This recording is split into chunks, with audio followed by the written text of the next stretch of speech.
So, dear participants of the conference, welcome back, and welcome to the first breakout session of this conference that will be devoted to the neighborhood of the European Union. My name is Māris, Andžāns. I represent the Latvian Institute of International Affairs, and I have the opportunity and also the responsibility to introduce you to the panelists of the discussion today. And I will start with Marģers Krams, Ambassador at the Ministry of Foreign Affairs of the Republic of Latvia, in charge of the Eastern Partnership issues, and he's also the Director General of the Bilateral Relations Directorate. Welcome, Ambassador. Next, we have Arkady Moshes. Dr. Moshes comes from the Finnish Institute of International Affairs, and there he is Director of the EU Eastern Neighbourhood and Russia Research Program. And Arkady is also author to one of the publications of this event, and it's very interesting and I would say provoking publication, so suggest to read it. Welcome, Arkady. Then on the right side of me is Nicu Popescu, and Nicu comes from the European Union Institute for Security Studies, where he's a senior analyst. He is also, as Arkady, author to many articles, many researches, and what is important that he has also quite a substantial background as practitioner, because he has been also advisor to the Prime Minister of Moldova. Welcome. And last but not least, Dr. Kai-Olaf, who comes from Germany and represents the Stiftung Wissenschaft und Politik. And also Dr. Lang is author of many publications on the Eastern neighborhood of the European Union, and has been an often guest here in Riga, so welcome back. The panel is called the EU Neighbourhood, the good, the bad and the ugly. It's a provocative title, you will probably agree, and I hope that we'll be able also to provide you quite a substantial and thought-provoking debate. And as most of us are academics, then of course we can afford to speak, let's say, a bit more provocative terms, or as we might say, more realistic terms. And in 2014, the famous journal Economist wrote that instead of the expected ring of friends to the east and to the south of the European Union is facing a ring of fire, both to the south and to the east. And indeed, also in 2016, there are still visible consequences of the Arab Spring in the south. We can see new failed states, still ongoing military conflicts, and the European Union is facing an unprecedented flow of refugees. And in the east, the situation is also quite complicated. Russia has invaded some parts of Ukraine. Russia still maintains military presence in Moldova and Georgia against the will of those countries. However, the situation is not fragile only because of the role of Russia, because there are many internal challenges in these countries that we will also discuss today. And at the same time, three other members of the Eastern Partnership are not expressing, let's say, a deep wish to embed further with the European Union. And last point, before we started the discussion, a little bit more than a decade ago, also Latvia was still at the neighborhood of the European Union. Now Latvia is a part of the European Union, and the Union has new neighbors. And naturally that here in Latvia we tend to be more concerned about the Eastern partners of the European Union. And therefore also the Eastern Partnership was one of the priorities for the Latvian Presidency last year, and this is something that we will focus also today, namely the Eastern Partnership of the European Union. And I would like to start the discussion, and I will invite Dr. Kai-Olaf as the first speaker to open the discussion, but a short introduction. Dr. Lang, in an article of 2015, you co-authored together with Barbara Lippert, you wrote that the countries to the Union's east find themselves hanging between a vague, wider Europe proposal from Brussels and Moscow's increasingly forceful idea of a wider Russia. And how would you characterize the perception of Brussels, the European Union institutions and the Western European powers towards the Eastern Partnership? Why are these proposals from the West so vague? So please, the floor is yours.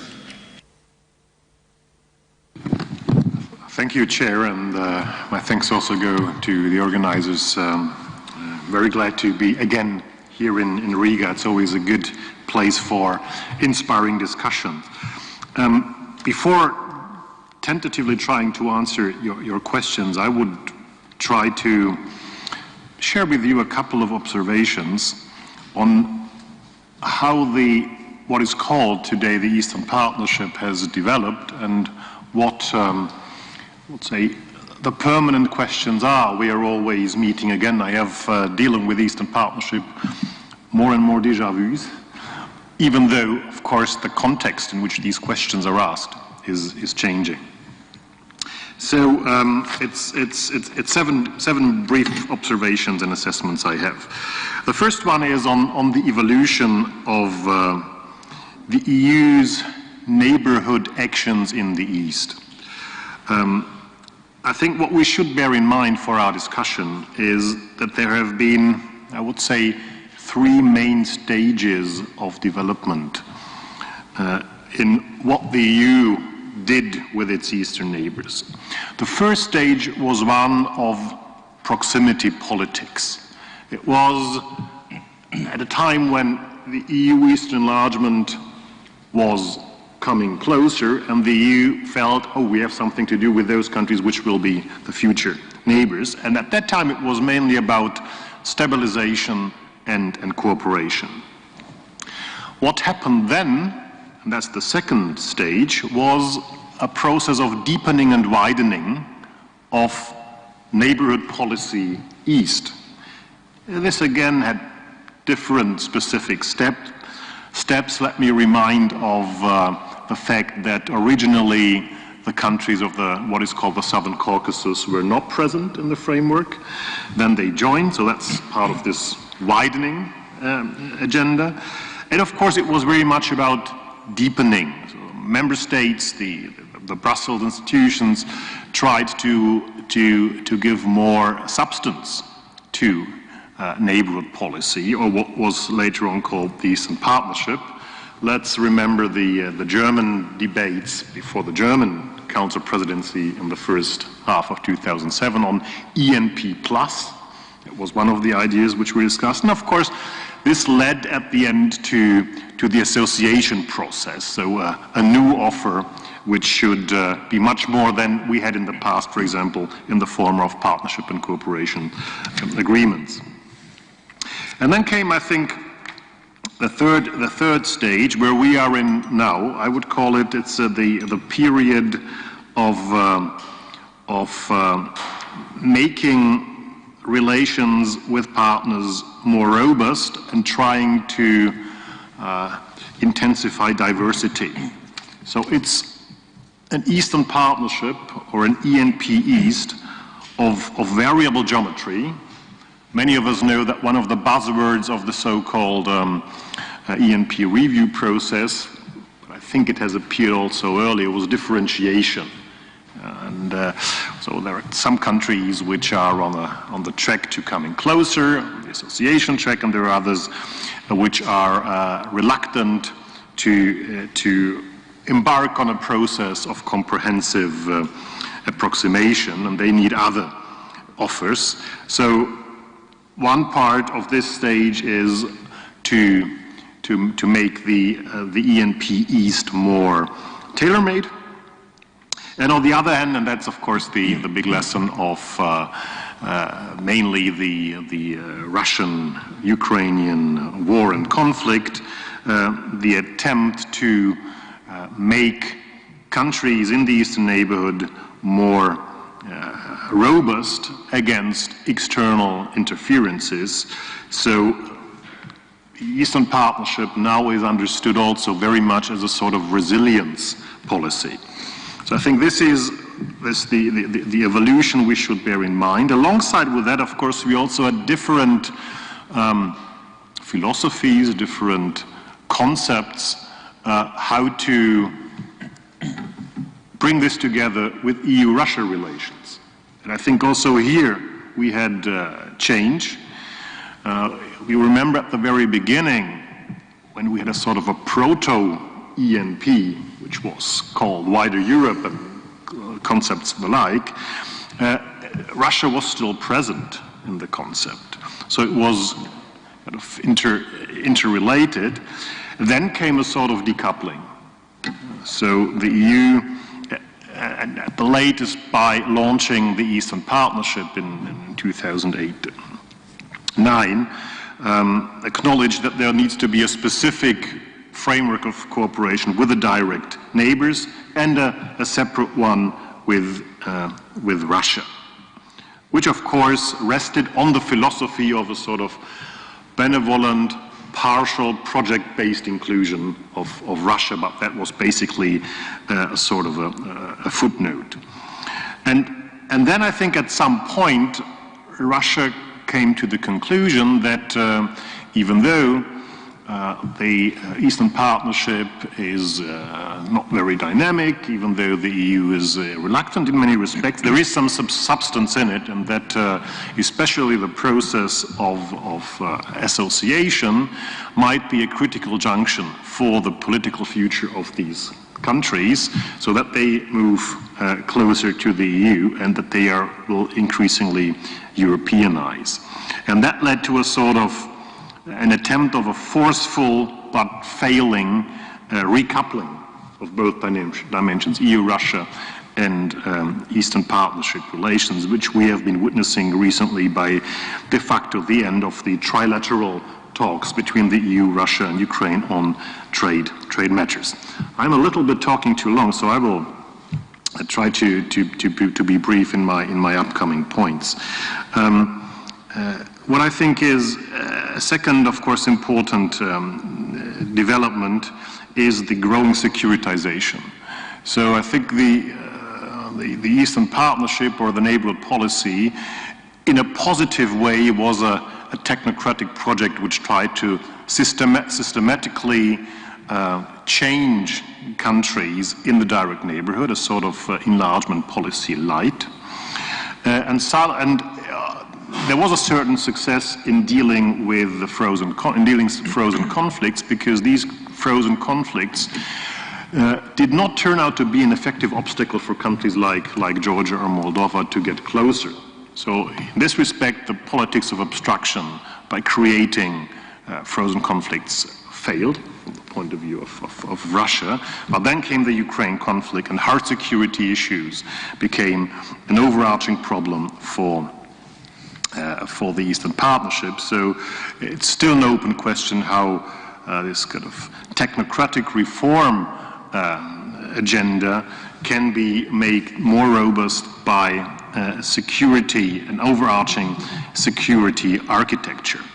So what we, I think, are witnessing is we need a sort of foreign and security policy dimension of neighborhood policy. A third issue is what I would call the Eastern Partnership has an open question of ownership. An important issue in the last years has always been the question: who are the partners in the partner countries to boost reforms? Originally, governments of the political administrative system were seen as the key partners, and then the EU kind of recognized that's not enough. We have to engage civil society, the good forces. But I think what lacks is, even though the EU has learned to walk on two legs, that the elites and part of the not so sympathetic elites have to be engaged, especially to create what I would call the robust ENP. Fourth point, what is, I think, important for the further development is a process which I would call the domesticization of Eastern Partnership in the EU. So if the offer is to be substantial, and I think the offer, in spite of its shortcomings, is to some extent substantial, then controversies in member states will increase. And it's not only about the Dutch referendum on Ukrainian association, it's also questions like migration, which are highly domestically powered in member states. It's also the question of how far, what is the scope of solidarity and support in terms of money and finance, in terms of energy. I will finish by saying a word on Germany. I see the hammer in the room, so I have to be really very concise. What has been Germany's role, and what were the main tenets of Germany's behavior? I think Germany had 4 basic planks and these planks are still valid. On the one hand, Germany was one of the member states which were aiming at reconciliation of EU-Russia relations and Eastern Partnership, reconciliation and compatibility, not dominance of EU-Russia relations, not reading Eastern Partnership as a function of EU-Russia relations. That has not always been the case, but I think this has changed considerably in the last years. Second, I think Germany has been interested in maintaining cooperative relations with Russia to some extent, even in very difficult times. Third, I think after it took some time, but Germany now is in favor of maintaining the right to choose for direct neighbors. So, sort of autonomous Eastern Partnership policy.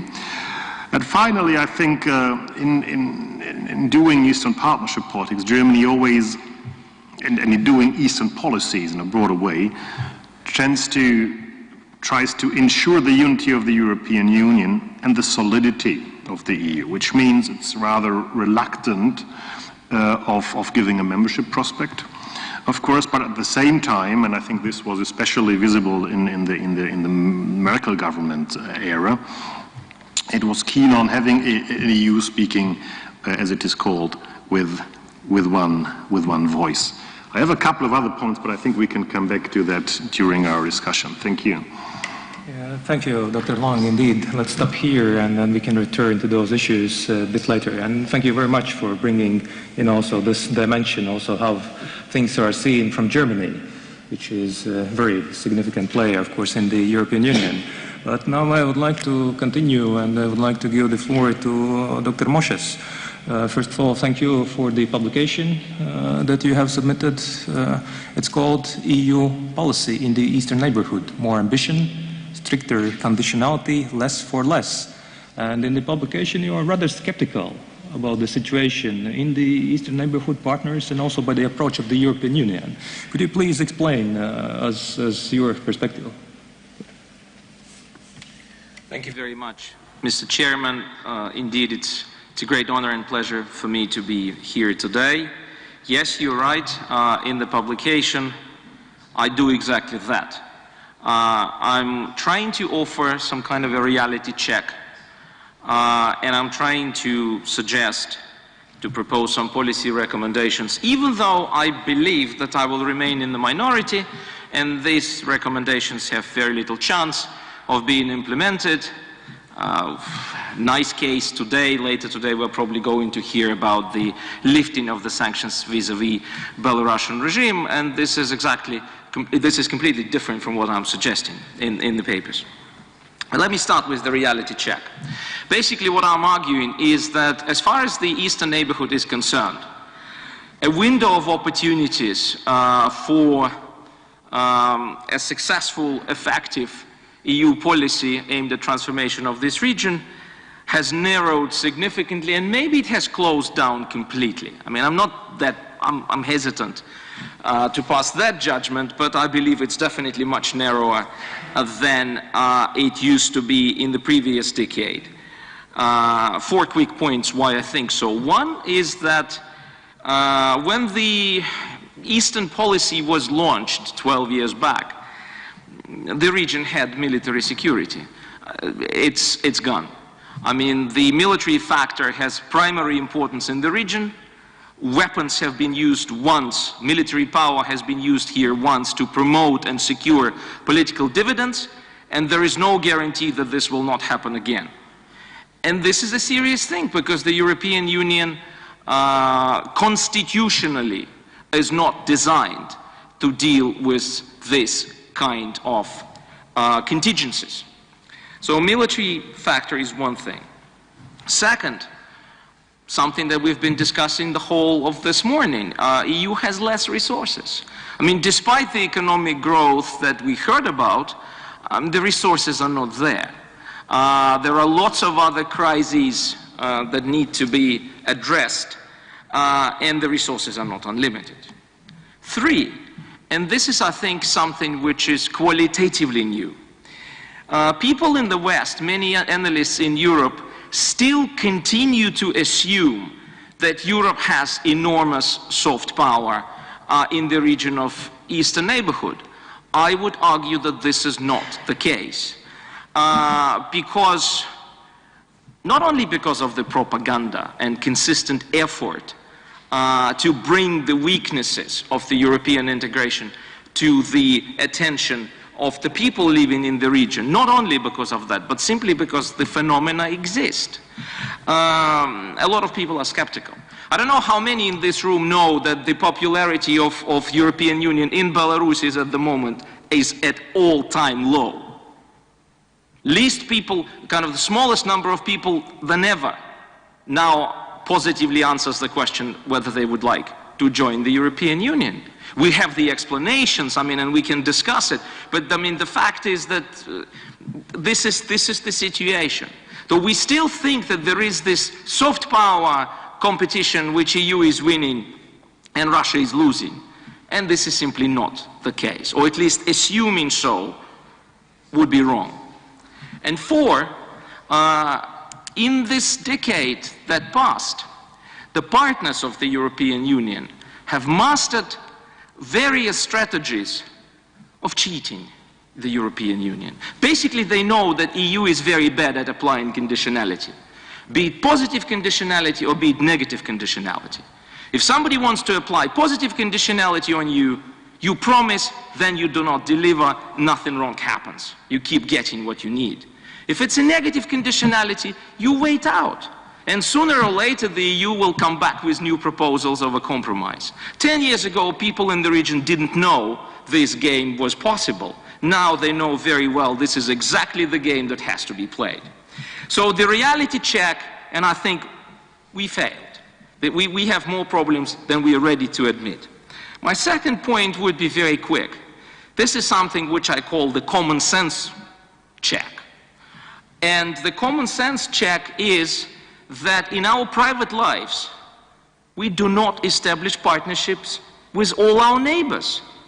Yes, sometimes people say, you live in Finland, your neighbors live 2 forests away. No, this is not exactly the case. It's just that there are people with whom we may have relationships, but we don't call them partnerships. We have some transactional interactions, but these are not partnerships. And unfortunately, in our political undertakings, we're doing something completely different. We a priori declare countries that happen to be our neighbors, and some of them not even immediate neighbors, frankly. We call them partners. And we think that our success or failure depends on whether these countries will be our partners. That leads us to problems. How do I square this circle? I square this circle, again, in a very commonsensical way. You can say it, you can call it a military logic if you want, but it's just common sense. You advance where the chances are best, and you hold on where at the moment you don't have much of a chance. You don't need to give up. You need to hold on. But if you decide that you have to advance, extend your hand of friendship in all the directions, you're likely to lose. Therefore, I believe that the agenda has to be more ambitious where it makes sense. But the basic idea is the European Union should try to do what has to be done rather than what can be done. Unfortunately, what I see in the EU's policy is that EU opts for what can be done, for the lower hanging fruit. take this final wording of co-ownership. So why do we think that if somebody co-owns what is the EU initiative, it's going to work? No, you will just give a veto right to your partners. The partners will hijack the agenda, and the partners will define the agenda. And as I said, they know how to do it. There has to be an understanding of what you need, rather than what is a vague, abstract notion of partnership would apply. So I believe that we should be strict on conditionality, first of all with those partners which say that they are willing, which are trying to bring the message that they have and want to have the European future. If they want to have the European future, they have to deliver. We have terrible examples when we are so nice to these people because they're saying nice things, that then out of a sudden $1 billion disappears from the country's coffers, which is 15% of its GDP, and there is no trace of it. How come that we didn't know this was going to happen? I believe that people did know, but they made their choices, and the choices were you talk to nice people and your friends nicely. Then some of these friends end up in jail, and then kind of moving along that road faces the kind of brings the country like to the very edge, when in all seriousness Moldova at the moment can lose its statehood, and certainly what we are eventually will be dealing with is an oligarchic state capture. And then we will be saying, we don't know how that happened. No, sorry, we did know. So to those who say they have and want to have the European future, you have to be tough.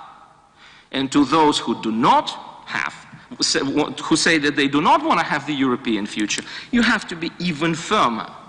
There is nothing wrong about developing trade ties which come naturally, but there's definitely everything is wrong with this concept of award. If somebody can frustrate Putin, it doesn't mean that this person becomes a partner. Somebody sharing values, sharing security platforms, and so on and so forth. What you're gonna do instead, by helping these regimes, you will just give them more resources to continue doing what they're doing, repressions. Some of this money will be pocketed by corrupt clans. Some of this money will indirectly benefit the repressive machineries, which certainly the EU would not like to benefit. But this is how it happens. There is only one purse in these countries. And if you put something there, then at the other end, the regime will decide how to use the money. So I know I'm running out of time.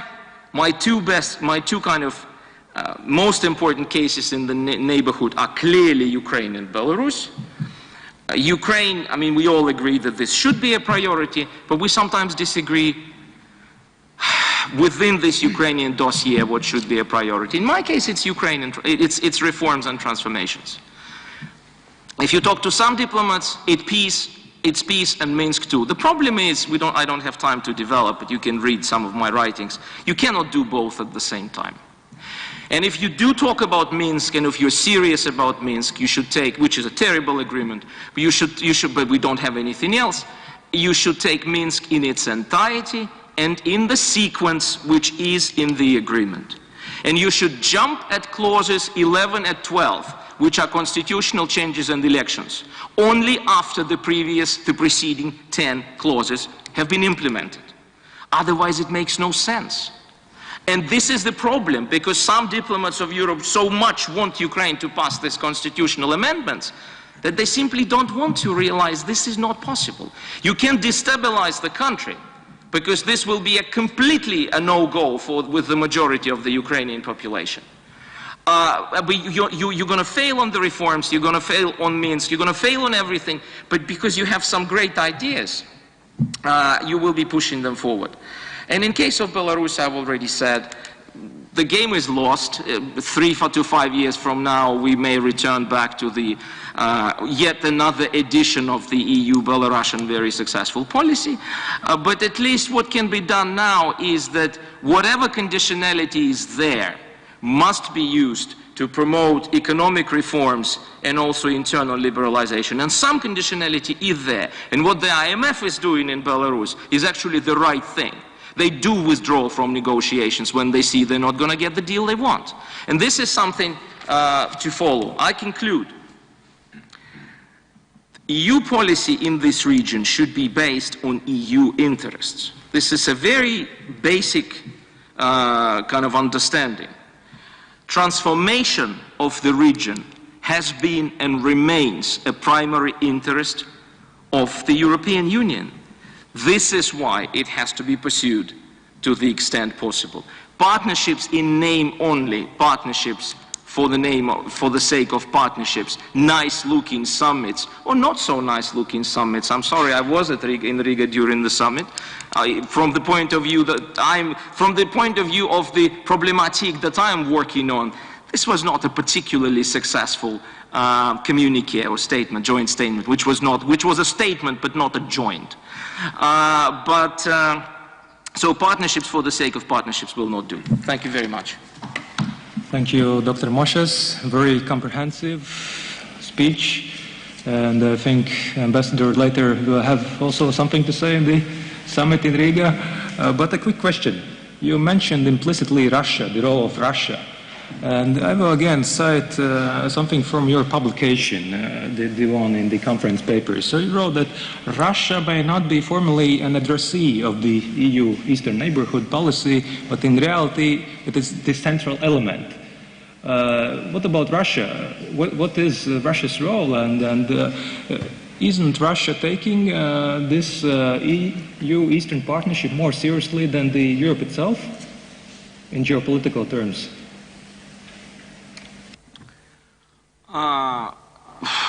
Well, that would require another 20 minutes. But Russia takes EU effort in the common neighborhood, which is a contested territory, much more seriously than before 2013. That's for sure, because you have association agreements, and whether you like them or not, if they are implemented, the change will be qualitative. Moscow resists it. I mean, Moscow has been very open, very frank, that it was going to do its utmost to prevent this type of transformation. I see no point, frankly, in discussing Russia's motivations. What is important for me is that Russia pursues a set of interests as they are understood and formulated by the Kremlin. And this is exactly where the mismatch starts, because Russia pursues its interests and the EU pursues the interests of vague partnership. And that's why sometimes we have enormous difficulties. In 2013, the Russian counter-reaction was not difficult to predict. The specific annexation of Crimea was difficult to predict, but the firm negative response was there, and EU did not have a plan B. EU, up until all the way to the Vilnius summit, was thinking that they would be able to convince Russia that whatever is being done is not intended against Russia's interests. I mean, Moscow said that it was not going to read it that way. So if EU was serious, it had to have a plan B and convey it to Russia, saying, okay, it either goes this way, or if there is a conflict, this is what we are going to do, whether you like it or not. We were not only far from saying that, we were very far from thinking along those lines. Thank you very much for your answer. And now I'd like to turn back to my right. And I would like Dr. Nicu Popescu to take the floor. And Dr. Popescu, you have a very good knowledge, of course, of Moldova and the other countries in this area. How the European Union and the Eastern Partnership is perceived in these countries? Is it something that meets their expectations, or how would you, let's say, explain the vision of these countries? And we heard already some critical remarks of the progress in these countries. Maybe you can reflect also on those. So, please. Thank you very much. And I will start partly by following on where Arkady left it. And I'd like to kind of underline one thing that matters a lot when we talk about the development of EU policy towards the neighborhood. And that's the simple fact that there's a high degree of interdependence between what happens in the neighborhood and what happens inside the European Union. We see it all with the refugee crisis, but now, it's not very difficult to imagine that if the war in Ukraine would have lasted longer than it did, or if Odessa fell, maybe Dnipropetrovsk, then we might have been kind of watching images which are not that dissimilar from what we see with the southern crisis.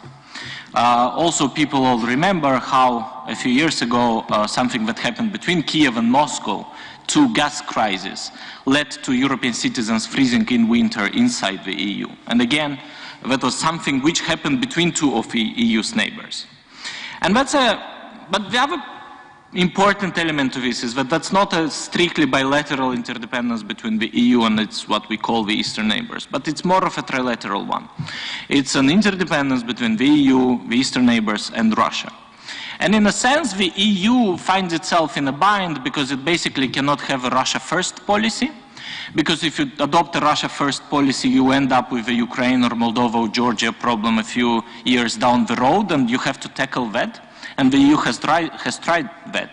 But you also cannot have a neighbors first policy, since you again end up with a Russia problem a few years down the road. And basically that's a bind, which I will come back later, that the EU has to kind of square the circle, and that's a complicated matter. I'll also say that basically when we talk about this region, the name of the policy doesn't matter. Before the Eastern Partnership, the EU had 5 or 6 names for this policy in basically 10 years. And if there will be a renaming of the policy, it would be useful if we're not kind of too apocalyptic about a name, a change in name. What matters, though, is that today we are, in a sense, at the end of a macro cycle in neighborhood policy terms and at the beginning of the next one. By today, differentiation between the neighbors happened. We have association agreements with 3 of our neighbors that creates legal obligations for both sides, and we have had a decade of implementation, more or less 10 years. Chances are that none of these 3 agreements will be implemented in the way we hope. It won't be probably as easy nor as quick as everyone assumes, and there will be a lot of problems down this road. And then we have the other 3 countries, which I don't need to mention, that are there. It's also important, I think, for much since the launch of the EU policy in the neighborhood, the debate about the state of the neighborhood has been pretty apocalyptic. I don't remember a single conference where people went to and said, oh, actually the neighborhood policy works. Since 2002, everything was framed in terms of kind of, oh my God, we have a disaster in the making.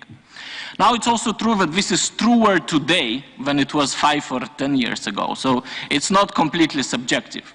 But it's also useful to kind of pause, calm down, and think a little bit as to what works and what doesn't work in the neighborhood. And I and a colleague of mine just finished the report on the neighborhood policy for the last decade, about the neighborhood policy in the last decade. It's called Shades of Grey. And we basically look at how the states changed in the last decade, and not everything is bad. For example, on basic issues like cost of doing business and basic state functionality, all of the eastern neighbors of the EU have improved. Where they didn't improve is on corruption. Every single state, except Georgia, today has worse corruption levels than they had 10 years ago. Trade with the EU is another kind of underreported success story. Moldova and Georgia increased by more than twice their exports to the EU in the last decade. Ukraine increased by 60%, and a small parenthesis, it increased by 160% exports to Russia before the current crisis. So in many ways, the Russian-Ukrainian trade dynamic has been healthier in the last decade than that with the EU. Another kind of underreported major success story is visas and people-to-people contacts, especially in Belarus. If you look today at Schengen visa statistics, you'd see that 40% of Schengen visas in the world are issued in Russia, 10% in Ukraine, then comes China, and the 4th recipient of Schengen visas in the world is Belarus, ahead of Turkey, a country which is much bigger, and is a candidate country.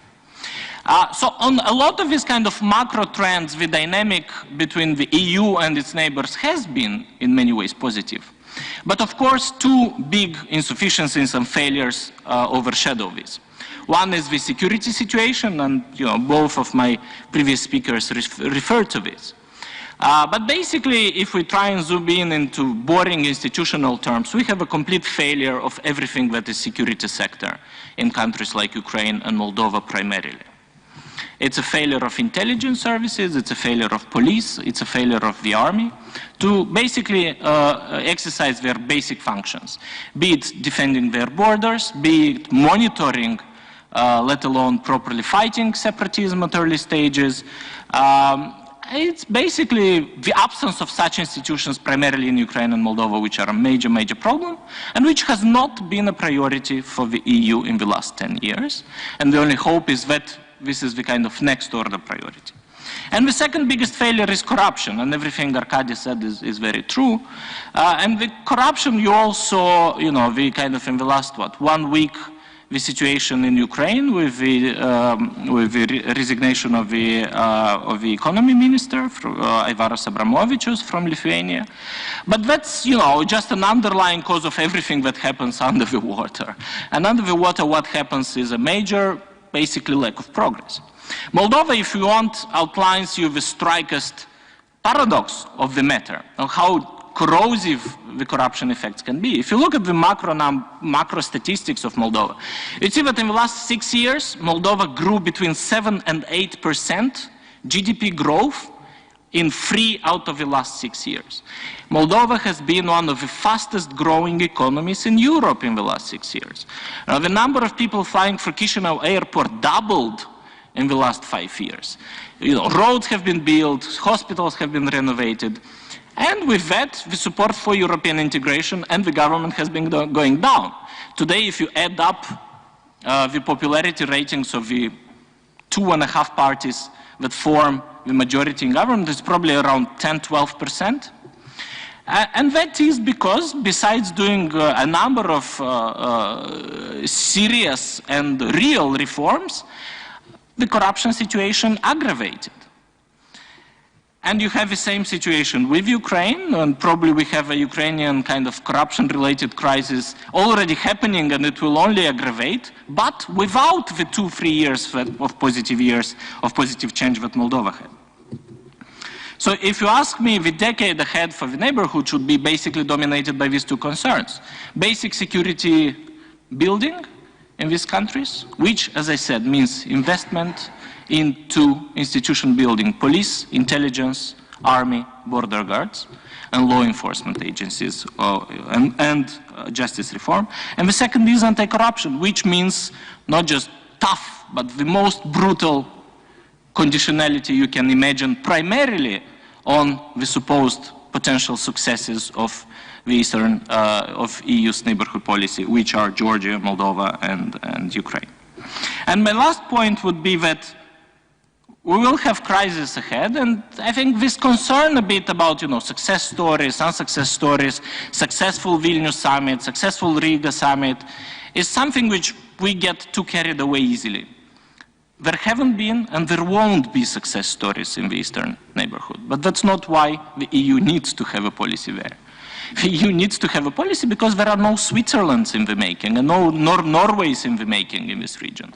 And the only stories we will have is that of crisis which need to be managed with engagement, not this kind of boom and bust cycle of getting carried away by hopes in the Orange Coalition or, Saakashvili or the Moldovan pro-European alliance, and then 2–3 years down the road becoming disappointed, disengaging, and looking for a next success story in the region. That's not how you build sustainably improved neighborhood. And my last line will be on solidarity. For the Central European states, the burden of having an engaged policy in this Eastern neighborhood cannot be carried by the new member states only, and even not all of them. And solidarity is a precious thing. Latvia and Poland and Lithuania and Romania will not be able to have the impact given the geopolitical and economic situation in the region, these countries cannot have a substantial impact in the region in the long term. And you need the rest of Europe on board on this, which means that one needs to be very careful about solidarity-based issues, not least on situations like the refugee crisis, where much of the rest of Europe is waiting for another type of solidarity. Because with the state of Europe we face today, the risks are high, including for less unity than ever in this region. Thank you. Thank you, Dr. Popescu. Thank you very much. A quick question also to you before we move forward about Moldova. I'm keen to ask a question.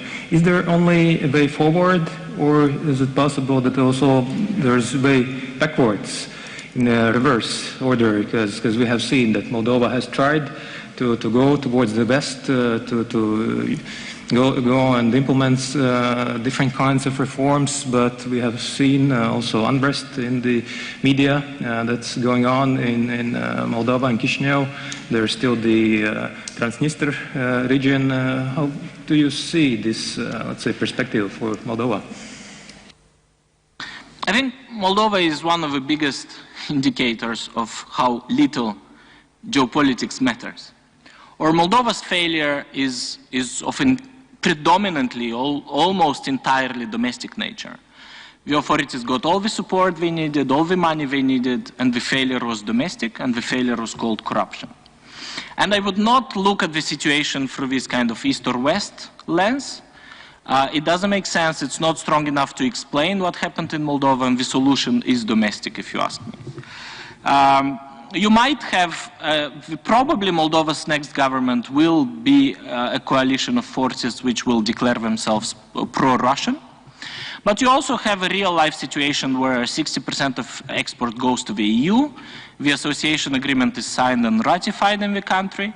So it will be almost, and at the same time, Russia has something in between 17 and 20% of external trade. So even for a pro-Russian government, it would be almost suicidal economically to denounce the association agreement, to withdraw from the free trade area with the EU, and engage in integration with Eurasian. It's not impossible, but it's way too dangerous for any government of Moldova. Which also, by the way, shows you how this kind of locking in of countries might have positive consequences in the future as well. Thank you. I think it was also a very valuable insight. And now, last but not least, Ambassador Marģers Krams from the Latvian Ministry of Foreign Affairs. So you've heard different opinions. And I guess that you might be interested to respond to some of the criticisms. How Latvia sees the Eastern Partnership? Please. Yeah, thank you very much. So I feel like being knocked down by the previous speakers, and with respect to my optimism concerning the Eastern Partnership. But anyway, I think as a good diplomat, I have to try to get back on my feet and try to look positively on this initiative from the European Union. And I completely agree that this initiative is and should be the initiative of and the policy of the whole European Union. Otherwise, it can be the element of splitting the positions and attitude of the member states of the European Union.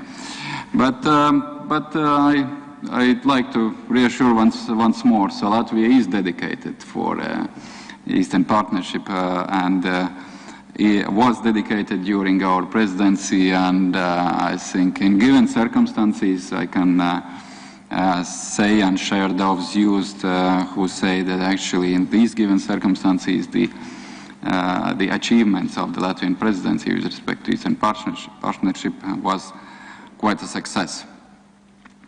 And when I listen to you previous speakers and also think about why we analyze in that way, so I think we have to step back probably one step and just remind ourselves that the European Union is built on values.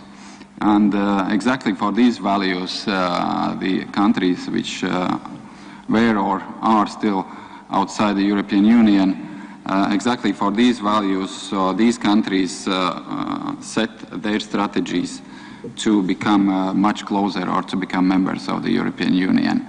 And here, of course, I speak about democracy, human rights, rule of law, fundamental freedoms.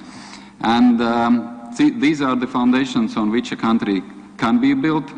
I admit, it's a long-run process, and we can't expect, and I think the practice says so, we can't expect that the changes in some countries might happen quite rapidly, but in some other countries it will take time.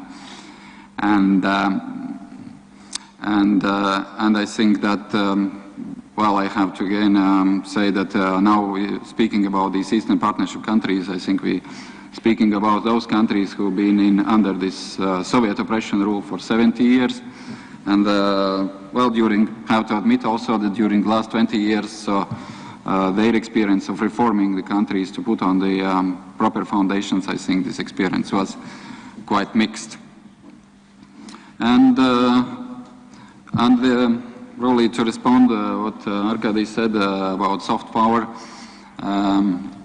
I think it's altogether, I think the European Union comes or arrives to this policy in good faith. And but probably this good faith or the way how the European Union approaches through the values and through advocating for best experiences what the European Union has acquired, that this approach is not shared by everybody around. And that's why I said that in given circumstances, we have to look on these policies in given circumstances. So we can't look only in an isolated way, only the European Union relationship with these partner countries.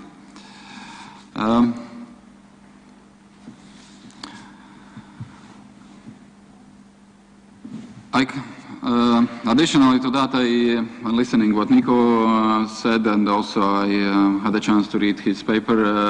Of course, if we look on these graphs, what you put in your paper, of course we can't say that there was tremendous success in bringing democracy and initiating changes in these countries. Maybe Georgia is standing out with respect to democracy, but anyways, so.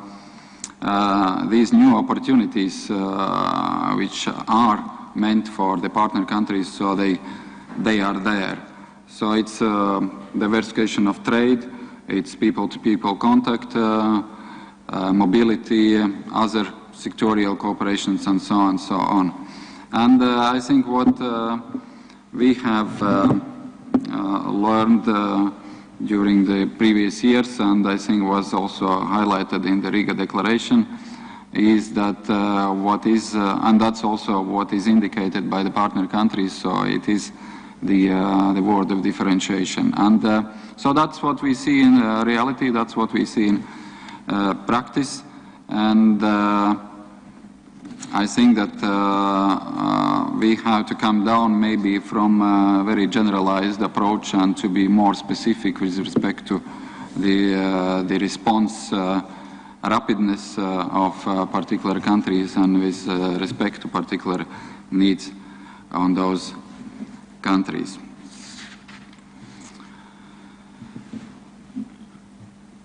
Of course, as I said, we can't look individually, we can't look in an isolated way, we have to see the regional context. I think that it's already widely known that the situation has evolved during the last couple of years, time very rapidly, and I think that we have to, I mean, from the European Union point of view, have to be ready also to adjust our policies accordingly. But the region, of course, is characterized by a different perception of the security architecture, what we can see in the region. Also by the region can be characterized by the frozen conflicts, or some conflicts are probably even can't be even called as frozen. Only one country out of those partner countries doesn't have a so-called frozen conflict in East Ukraine. Situation is pretty fragile. And also the internal instabilities in those countries, governance, institutions, corruption, lack of democratic traditions.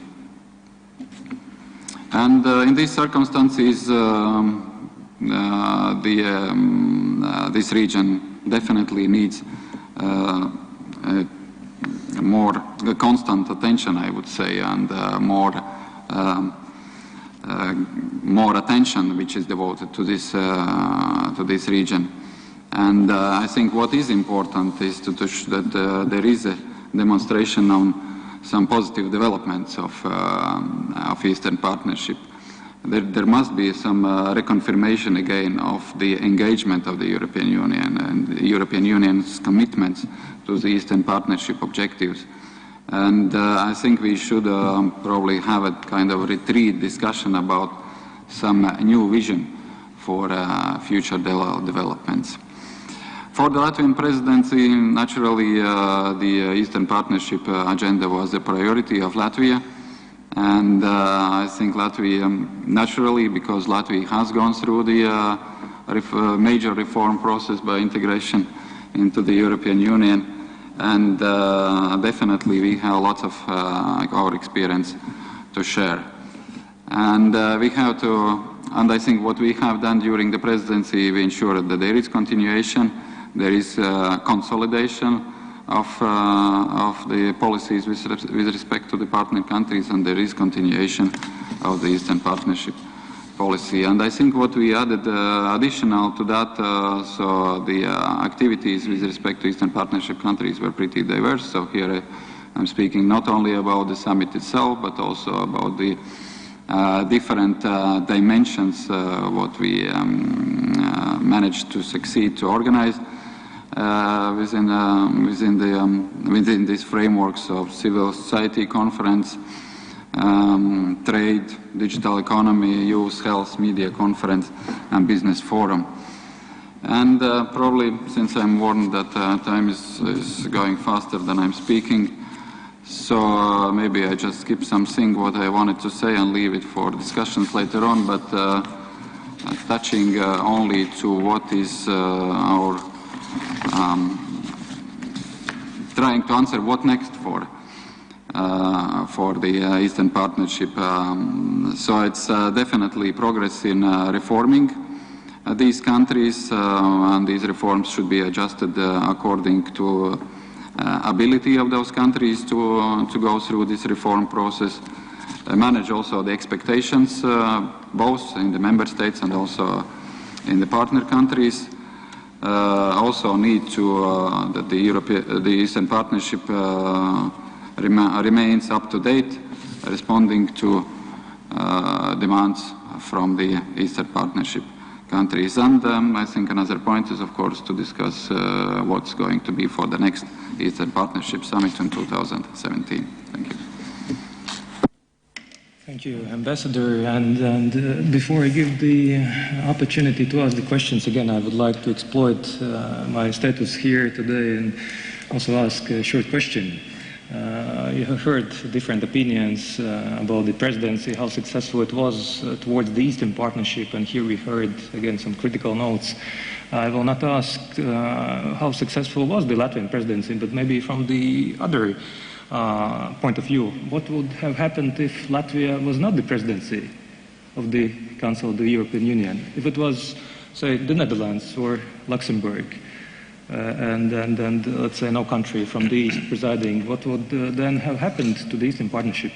Would it stand there where it stands now? I think the question, the way you put, is a compliment for the success of the Latvian presidency with respect to Eastern Partnership.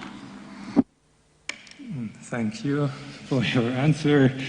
And I think now this is the time for the guests, for the participants to ask the questions, because there were a range of different issues raised, many critical notes, some positive notes. So this is the opportunity. please, those who are interested, please just raise your hand, and please also name your name and also institution you represent, and preferably also whom are you asking the question, or to the whole panel, please. My name is Eugene Ravenko. I'm representing Moldova. I'm the new ambassador of Moldova in Latvia.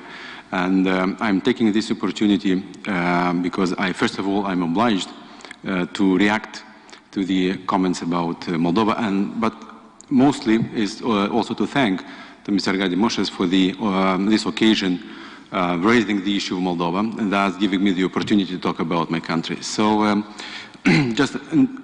I understand the general concerns, and probably I will also share the biggest concerns concerning the risks in the region and the threats which we are seeing and which also touch Moldova. It would be unwise maybe to neglect completely the corruption factor in Moldova, but it would be probably unfair also to mention that the things in Moldova are moving maybe slowly, but again with the support of the European Union since the last 4 or 5 years, its investments, particularly through the EU high-level policy advices, institution building for the anti-corruption agencies, which has constantly been involved, and there are progresses. We all would wish to see it more, and I hope it will come sooner than later. But the discussions about oligarchization of Moldova, it recalls me the tale of Charles Perrault about the Puss in Boots.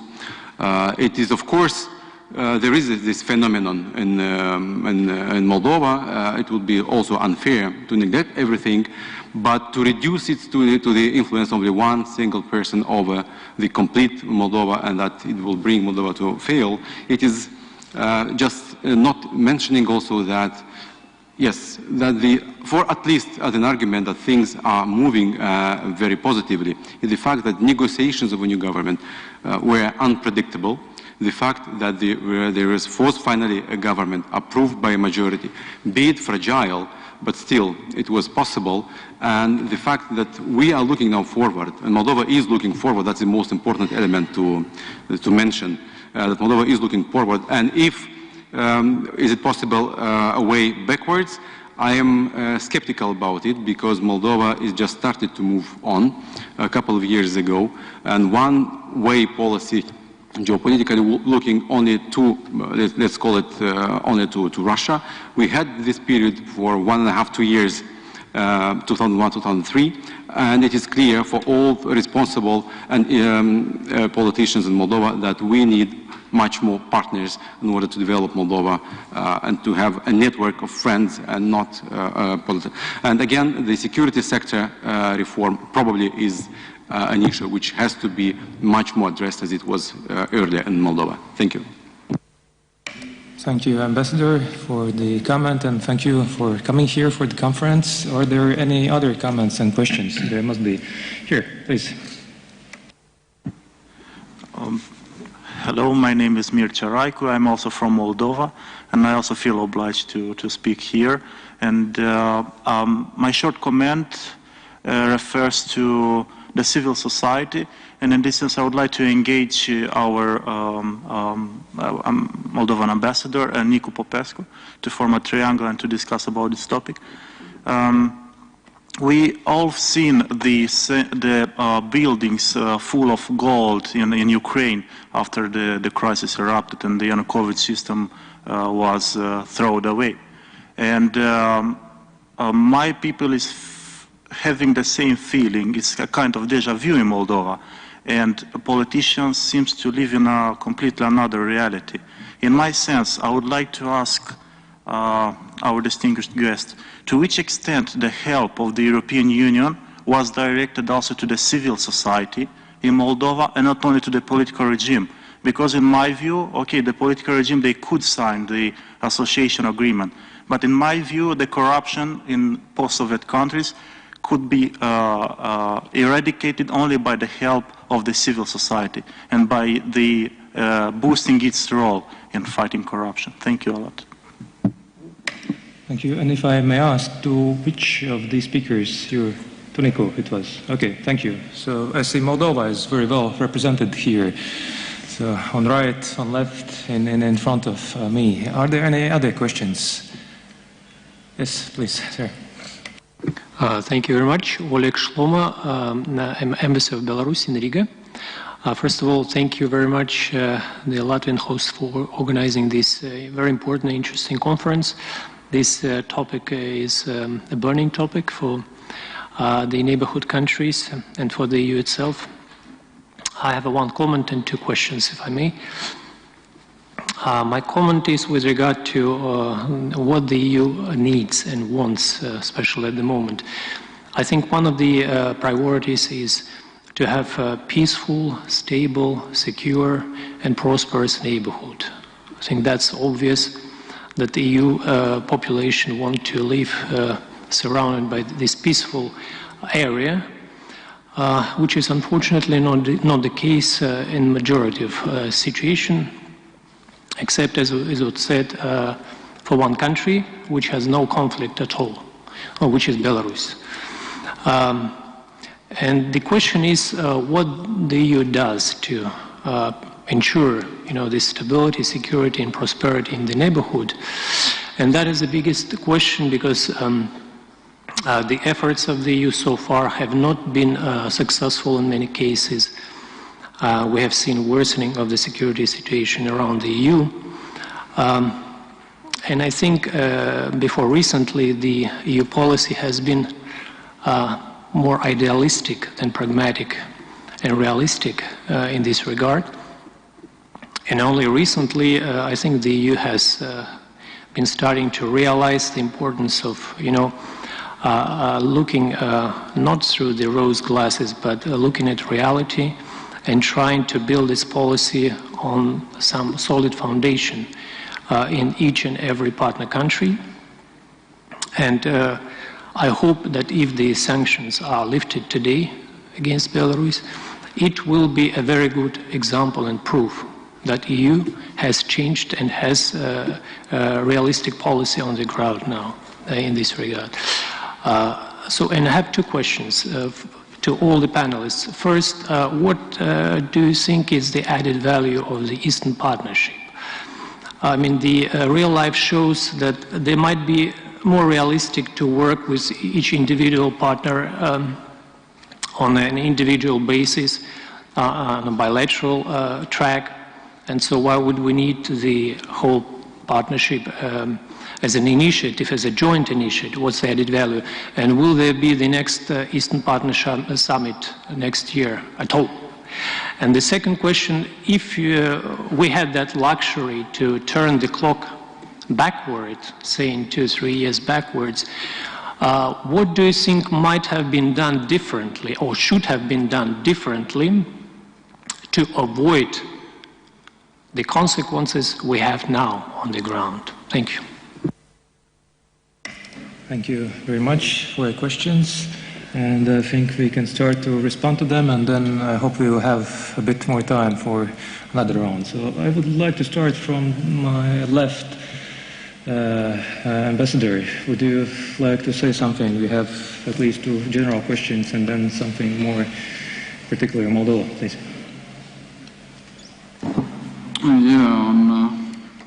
I think there's some speculations, of course, about what would have been done or could have been done some 3-4 years ago. I think the environment when what was then and what's now is totally different, and I think it's.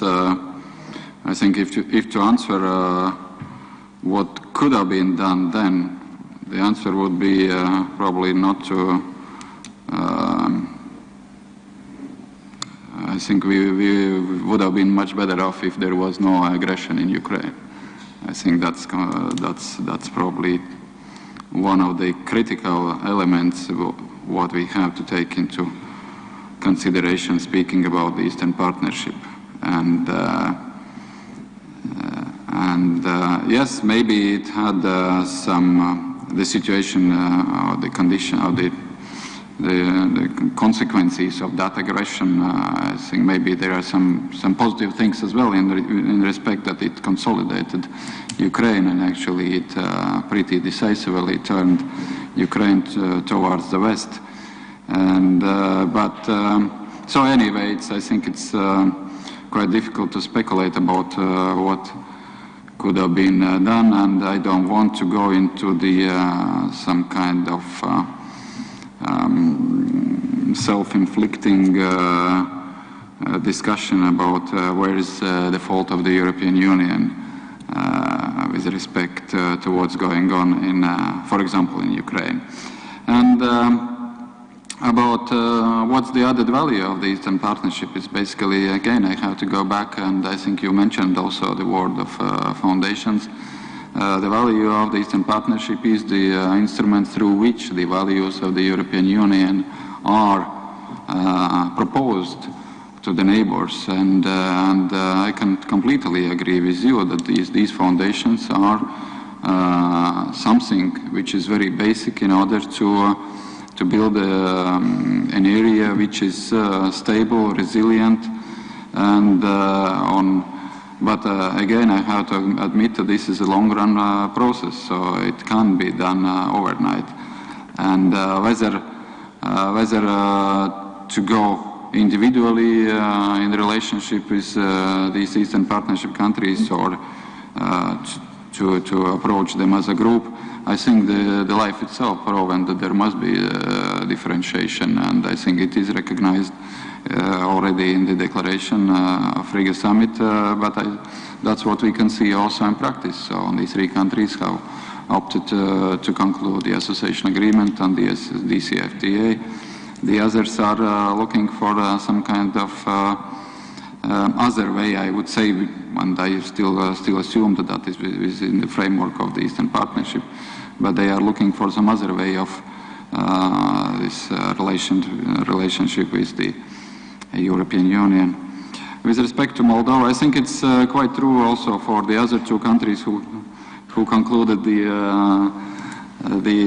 association agreements. I think if this kind of visionary decision is made to enter into a contractual relationship with the European Union, and here I can speak from my personal and Latvia's experience as well when Latvia entered into association agreement in the European Union. So it's a major reform, and so it's not only the reform of the institutions and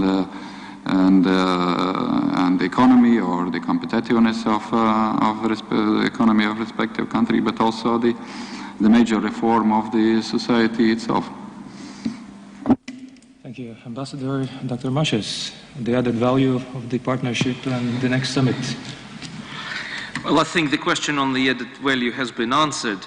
I only can add that the differentiation has happened. There is an added value for the 3 AA countries, because there is still a universal approach, and there are precedents, and when one country gets something like a visa freedom, it's not possible to kind of not to give it to the other countries, provided the conditions are complied with. And this is good, this is motivating. And when you read in documents like the ENP review, certain elements of vision, like a vision of a European economic area, for instance, that applies to the AA countries, or the full integration of energy markets, I think this still makes sense. But with those countries that are not willing to come closer, of course, the reality is such that there's going to be bilateral relationships. Probably the format, it will not be quite dead before the next summit, especially since the next summit, as I understand, will not happen during the Estonian presidency, but somebody else will take it now. So, I mean, the kind of life goes on. Bureaucracy is there like mafias, they never die. And the ENP is a sort of bureaucratic, it has a bureaucratic inertia, therefore it's not going to die. But in fact, one of the comments which I published after the Riga summit, it was in Russian, but the title of that comment exactly was "From the Eastern Partnership towards the Eastern Policy." So kind of how you call it matters less at the moment. What you do matters more. And in that sense, after Riga, as a result of both successes and, I insist, certain things which were less successful, some lessons were learned. And therefore, I think we're still moving in the right direction in that sense. Or at least we hopefully moving in the right direction. What could have been done differently? I've already mentioned it in my presentation. EU should have learned already before, and still has to learn now, to plan and prepare for much more challenging consequences than the best possible option that it seems to be preparing for. I mean, in February 2014, EU was still happy to negotiate with Mr. Yanukovych up until the very end. It is interesting that a representative of the Russian Federation did not sign that agreement. Maybe because he had a better information already at that moment. What was going to follow within hours? I don't know. But I mean, the EU was stubborn in an attempt to impose on the protesters an absolutely unviable deal, which kind of, after all the deaths that had happened on the streets of Kiev, people were still seriously negotiating fair and free elections 9 months down the road.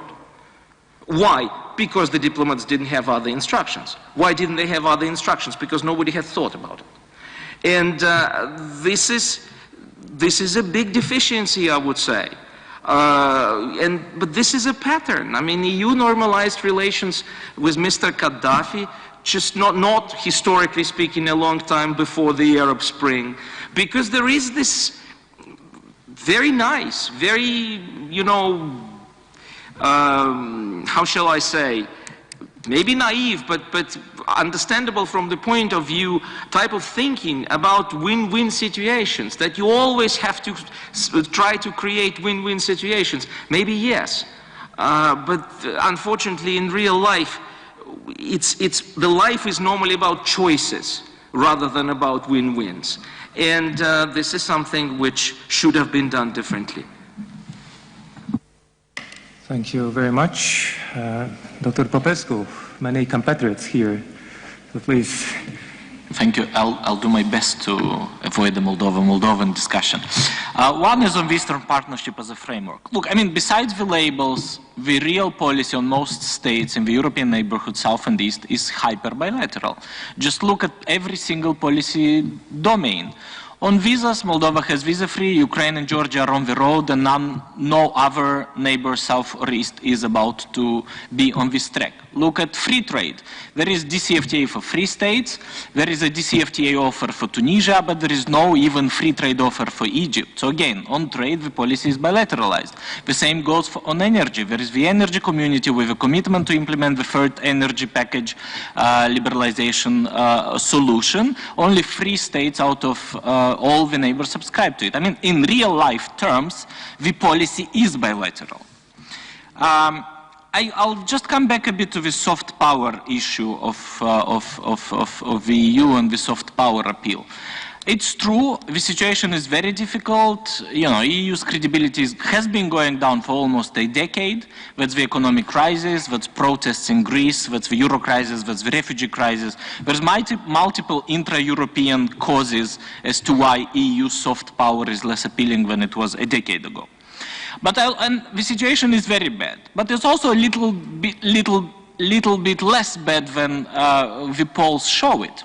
If you go back to polls about support for the European Union under the Orange coalition in Ukraine, you would see that support for the EU was going down. It arrived to 28%, and support for Eurasian integration went to 60%. This was under the Orange coalition. When Yanukovych came to power, support for the EU shot up to 60%, and support for Eurasia went down to 40%. So, you know, in a sense, the best thing you can have for soft power is to have Yanukovych in government. Support for the EU went down in Moldova under a pro-European government. But, you know, there's at least a little bit, around 20% of this cycle of support for the EU is also a reaction to your own government of the day. This also happens inside Europe. So let's not get too kind of, the problem with EU soft power is structural, but not all the kind of drops in opinion polls are of the same quality, and some of them are reversible, and I can promise you that when Moldova gets a pro-Russian government, support for the EU will shot up again. Now, Moldova and a little bit Georgia. I think basically the situation structurally we have is that, okay, you have 3 authoritarian states, you have Ukraine, which is a kind of pluralistic oligarchy, and the oligarchs are stronger than they were before, and Moldova and Georgia are basically monopolistic oligarchies, where you have 2 citizens, one in Moldova, one in Georgia, who basically run the place without holding any formal position in power. And the kind of person running Georgia even doesn't have a Georgian passport, he has a French passport. And it's a kind of pretty unique situation for the EU to handle. And then it's difficult to see how you can get out of it. Now in Moldova, again, for me, it's very difficult to see how a government that has 10 to 12% of support can implement painful reforms. It just doesn't have the political capital for it, even if it would have the desire. In any case, I will repeat my call, and that's the last phrase. We should kind of avoid this jumping from excessive optimism about the country to excessive pessimism. This is the situation we have. It is better than the situation in Azerbaijan. It is better than the situation in Russia. It is better than the situation in Egypt. And you work with what you have. This will be tough. This will be difficult. But the only way out of it is sustained engagement. And as I said, anti-corruption is the order of the day. Thank you very much, Dr. Long. Very shortly, so that we can have some questions if we have some. So please proceed. Yeah, just briefly on 3 things. On the soft power issue, I think we should not forget that the assets with the soft power remain to a high degree with the member states. We have not talked so much about the member states in the EU. And not only about soft power, but about the political clout which is lacking and which can only be restored if there is a sort of political steering committee and a coalition in favor of Eastern Partnership within the EU. And I think here we have the problem that those countries which have been relatively active, which have been trying to nudge Eastern Partnership and cooperation with partners forward, they are distracted. On the one hand, it's Germany, which is now absorbed by questions like immigration. And then we have Central Eastern European countries, among them Poland, which are at the moment in a process of self-marginalization in the EU. And add to that growing Russian influence, domestic influence in other member states who have been traditionally reluctant. So I think that's a big problem, that there is no political momentum in the EU to revitalize Eastern Partnership. Second, Arkady Moshes said an important sentence. EU policy should be based on EU interest. I completely agree to that. However, I think I would have another conclusion. Arkady said the consequence of this is transformation is a priority. I would say transformation is a desire and an objective, but not necessarily an the top priority. Why? I said an interest. And it is an interest, but talking about interest, you always have a hierarchy. Which one are top and which are less priority? I would say that the cascade of interests is, the first thing is, we need stable and predictable neighbors. So the appeal is be solid. Second, homogeneity politics, yes. Convergence, creating convergence in terms of economy, of society, and of values. So be like us. And then in the far future, maybe it's more and be us. Finally, on conditionality, I think I'm not so sure if the future of Eastern Partnership will be connected to the reinforcement of conditionality. For practical reasons. Why should the elites, which are maybe not so sympathetic, why should an oligarch who is state secretary in an important ministry in a neighborhood country, who has friends and relatives in the business sector be willing and interested in pushing through more transparency, for example, in public procurement, if he has friends in the construction sector. So conditionality means you have an incentive which coincides with a preference structure of the other. So who is the other in this case? So that's the question, I think, why this is complicated. And also we have countries where it has never worked and where it will never work. So Azerbaijan, why should we apply a sort of traditional democratic conditionality with Azerbaijan? At the end, our interest maybe is to have a sort of strategic energy partnership and not to democratize this country, just speaking from a realistic kind of interest point of view. Thank you very much. Is there another question? I see Member of the Parliament, Veikos Polītis, please. Yes, Veikos Polītis, Member of Parliament. Thank you for the panelists and then listening to the questions as well. I have a kind of sense of feeling that actually very often EU is kind of willfully compared and perceived as a kind of European style of United States of America, and therefore there is a wish, why doesn't this European United States of Europe doesn't do this or that and that?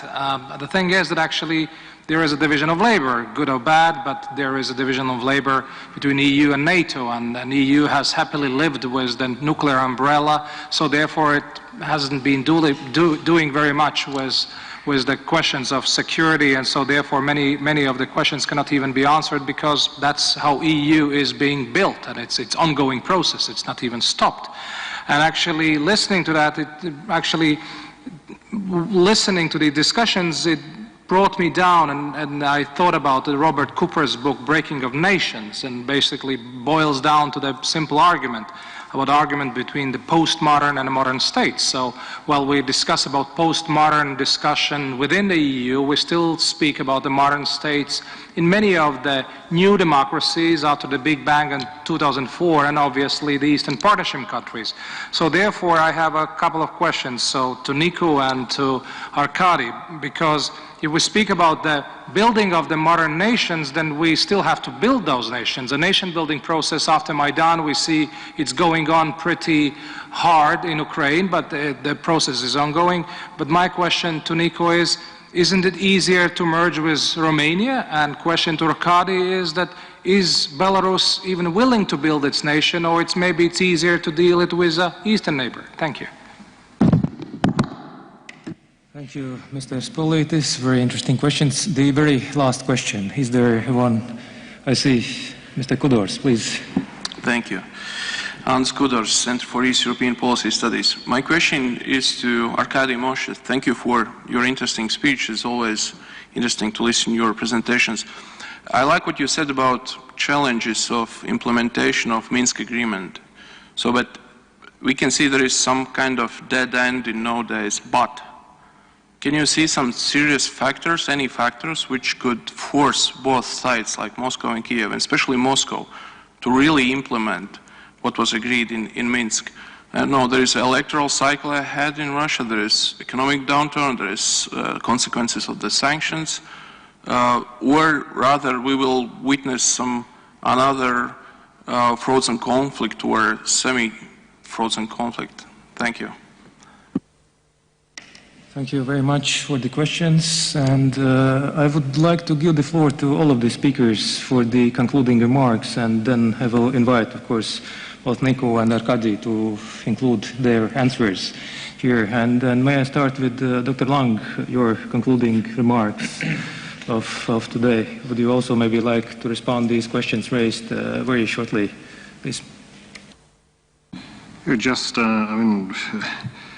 Obviously, there are states without nations, not only nations without states around in Europe. And I mean, what we have seen in Ukraine is an interesting phenomenon because, to some extent, maybe Ukraine was a state without a nation, and this a new sort of feeling of togetherness and a new sort of national identity emerged just because of the conflict. So this is, of course, a very dramatic way of emerging, but kind of this precarious situation in between and at the peripheries at the same time maybe might act as a catalyst for exactly producing this modern statehood, which, by the way, I think is also in a sort of renaissance in the EU at the moment. So the EU is less and less postmodern. It returns to its modern roots, obviously, at the moment. And then just one brief thing on a sentence Nicu Popescu said. You said kind of you cannot have. The EU can have neither a Russia first policy nor an ENP first policy. I think that there is a certain asymmetry in that. I think the EU cannot really have an ENP first policy because indeed this would provoke, and has already provoked, a massive response of Russia. But it can have, of course, a Russia first policy. It had a Russia first policy. It had even a Russia only policy. So this would lead to a sort of condominium in extremis, but I think a sort of a creeping tendency towards an understanding with Russia combined with stagnation in Ukraine and an inward-looking EU might lead exactly to that situation in the next years. Thank you, Dr. Long. Dr. Popescu, your concluding remarks and answers to the interesting questions.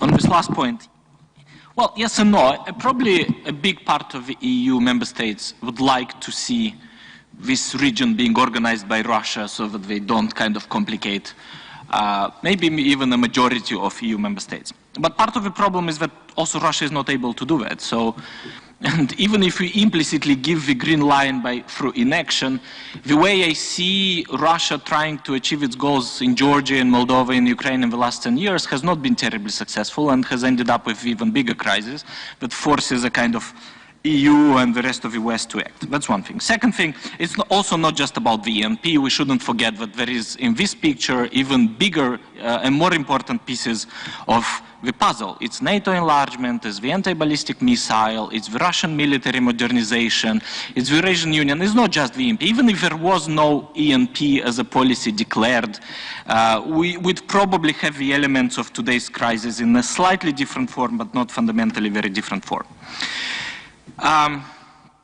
Why should Moldova merge with Romania? Maybe that's a quicker solution. Maybe that's a quicker solution, but I just don't see the public opinion on both sides being ready for it. On the Romanian side, being ready to pay for 20 years in foregone, assistance, let alone having its own resources to do that. It's not Germany, and I just don't see the Moldovan public being anywhere near getting even 15% or 20% support for unification of Romania, unless there is a major state collapse, Donbass-style implosion. Then I don't know, but for now, yeah. On conditionality, I think, no government is ever unitary. You always have nicer bits of the government and less nice bits of the government. And basically conditionality very often helps the nice guys in the government to take this conditionality and go to the kind of more reform-resistant parts of the government and try to force them into doing reforms. So in a sense, the paradox of conditionality of a tougher approach is that it would only work with states which are already closer and better off. It probably wouldn't get us very far with Belarus, Armenia, and Azerbaijan, but it could get us slightly further with Moldova, with Georgia, and with Ukraine. Partly because you would have, not anymore, but the Abramovichus and the Ekas Guladzes and, the Yereskos who would take the conditionality and come and defend it in a cabinet meeting and push their colleagues for a kind of slightly changed state public procurement practices.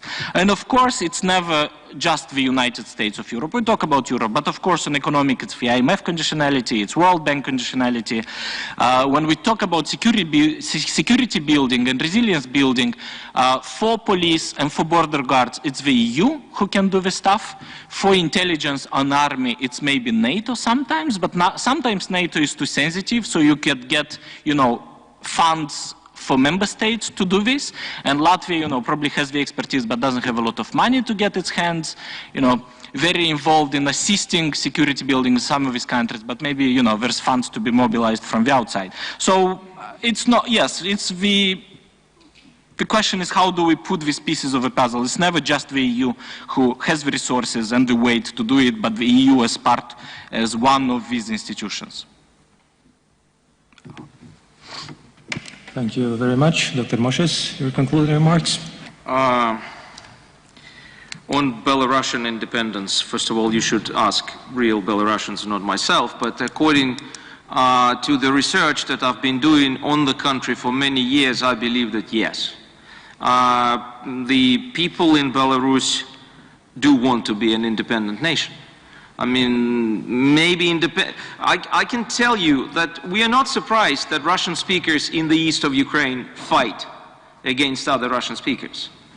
We should not be surprised that many people in the Russian-speaking Belarus appreciate sovereignty that they have. Yes, I mean, what happened in '91 was a surprise. But throughout the following 25 years, a lot of things happened, and you have the feeling of separateness, the habit of independence. I published an article many years ago which was exactly called the Avenue of Independence. That's the name of the central street in Minsk. And it's not for nothing. I mean, that street was renamed several times, but now this is a very, very long street, which goes all the way to the airport, if you wish. And it's called the Avenue of Independence, and it's not for nothing. The problem is that what happened in 2014 in Ukraine produced two mutually contradictory effects in the development of the Belarusian society. One is exactly the strengthening of the feeling of sovereignty and independence, according to which a lot of people are making choices, and even the opposition-minded people now side with the regime because they think the alternative will be the annexation. And we don't have all the results of that process yet, but the fact that it is there is undeniable. But there are lots of other people who rephrase the question for themselves, and we have opinion polls which are not very encouraging for the Belarusian sovereignty. Because according to those polls, I don't have the most recent, but I was following them throughout 2014, early 2015, roughly a third of people were saying we would, if Russia occupies Belarus, 1/3 said we would adapt to the situation, and more than a third would said we would welcome it. And only 17 to 20% of the respondents were saying we would resist. So these things are contradictory. On Minsk,